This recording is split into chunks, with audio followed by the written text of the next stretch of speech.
kwa maana chifu huyu alikuwa amwamini Mungu wake katika maisha yake yote.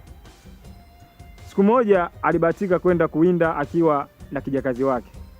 Walipoingia polini kuwinda, katika mawindo yao alitokea mnyama mmoja mkali, alimng'ata katika kidole chake. Mara chifu akapiga mayowe mengi sana. Mara kijakazi wake aliposikia, akaja akapambana na mnyama yule, akafanikiwa kumuua.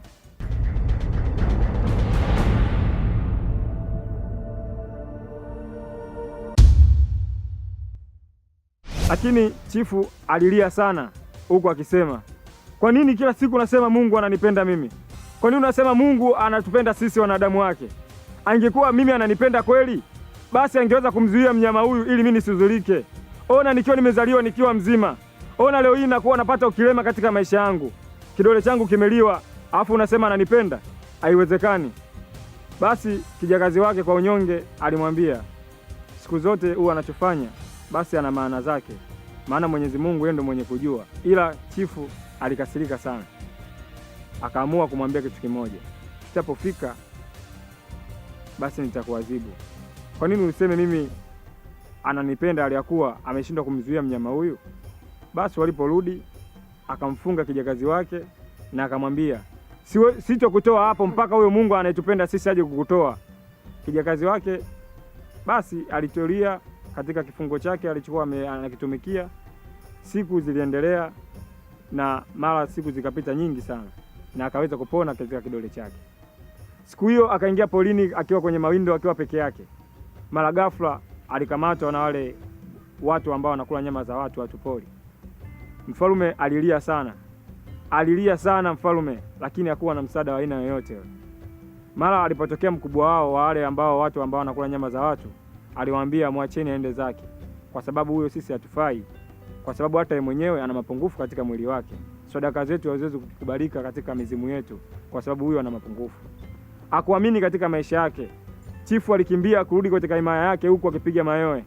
Alikimbia moja kwa moja mpaka katika kibanda kile alichomfunga yule kijakazi wake. Alipofika akamwambia, hakika leo nimeweza kuziona neema za Mwenyezi Mungu.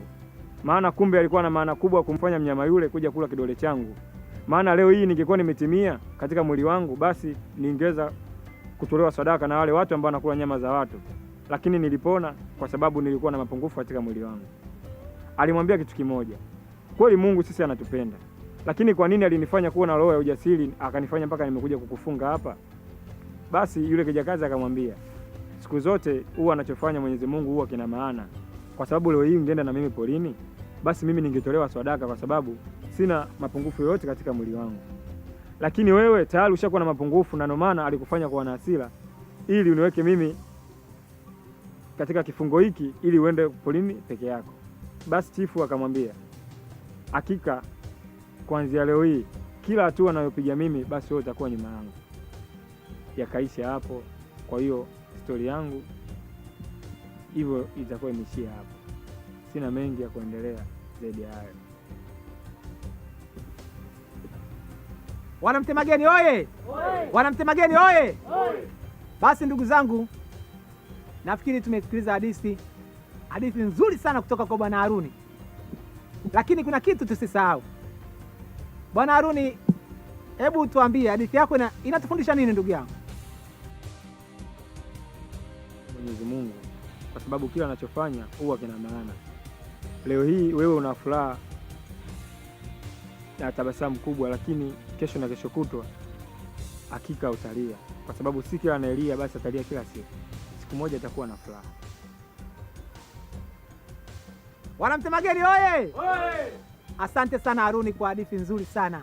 Jamani, hadithi ya Haruni mmeipenda? Ndio. Wangapi wameipenda hadithi ya Haruni? Basi bila shaka nafikiri kwamba hatuna haja ya kuendelea na hadithi zingine jamani. Leo hii hadithi ya Bwana Haruni imenikuna na nafikiri imewakonga nyoyo wana kijiji wote wa Mtemageni. Jamani, tumempitisha Haruni kwa ni mshindi, hatujampitisha?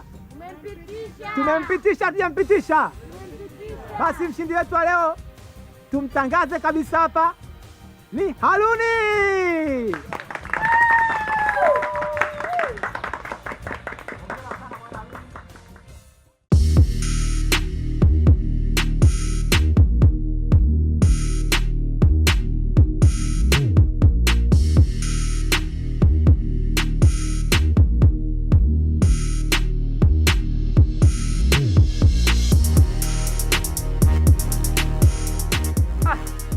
Niambie ndugu yangu. Ipi rafiki yangu?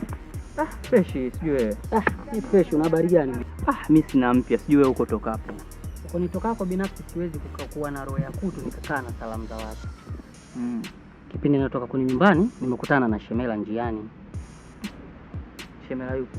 Nani anayekujua hapa kijijini zaidi ya Arafa? Anakwambiaje? Fanye juu chini baada ya kutia machoni.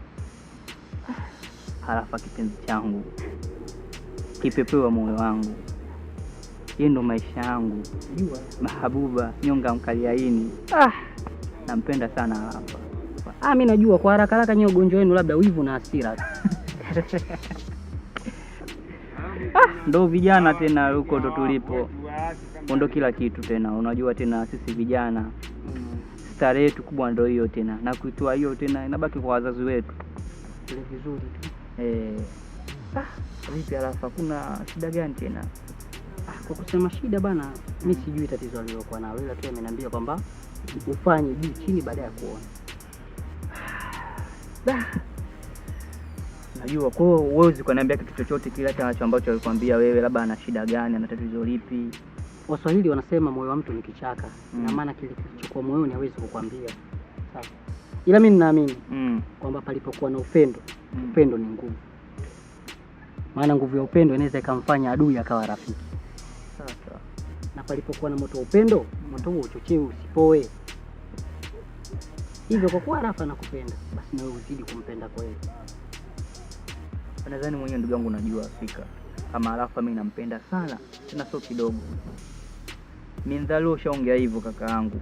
Basi mimi ninakuhakikishia nitampenda Arafa kuanzia ukoko, matandu mpaka ubwabwa wenyewe. Hata Ulaya kule. Arafa mimi siwezi nikamwacha. Yule ndo mwanamke wa maisha yangu mimi. Yaani na mapenzi yake anavyoonyesha kwangu mimi, sawa kachukua nyundo, kashindilia kwenye msumari ndani. Siwezi nikatoka hata kiduchu. Unajua mara nyingi kama unataka kukifanyia kazi kile kitu unachokipenda, unachokijali na kukithamini kiukweli, wala huhitaji kusukuma kabisa. Badala yake yale maono yako ndio atakusukuma. Kweli kusema kweli, Arafa mimi nilotoka asubuhi siona naye kabisa.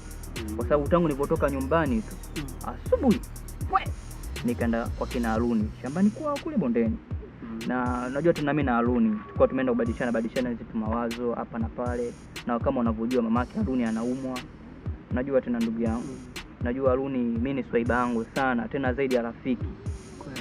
Kwa hiyo tulikuwa tumeenda kubadilishana mawazo kule, kumpa moyo hivi na pale. Ndio hivyo. Ndio maana hata Arafa yeye mwenyewe sijaonana naye.